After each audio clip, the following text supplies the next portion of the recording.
البارحة في خطابكم في جامعة كولومبيا تحدثتم أن المناطق الشرعية أو الحكومة الشرعية حاليا هناك 90% هي أراضي جنوبية و10% فقط هي من مناطق الشمال. هل سيكون شكل الدولة القادمة بجغرافيا سياسية مختلفة؟ هل الحدود ستكون مختلفة؟ والله نحن يعني معظم المحافظات يعني المناطق الجنوبية محررة، وهناك مناطق في مأرب وتعز معظم سكان هذه المناطق يطالبون بالانضمام إلى الجنوب، فنحن نرحب أنهم يكونوا ضمن خارطة الجنوب الجغرافية والسياسية، ونتفق معهم على يعني كيف الحكم ذاتي أو مش ذاتي، أو المسألة هذه تخضع يعني العملية السياسية إن شاء الله تعالى أثناء يعني بعد الحرب بعد إنهاء الحوثي.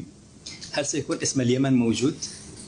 لا أعتقد بالنسبة لدولة الجنوب، هناك دولة جنوب عربية إن شاء الله تعالى.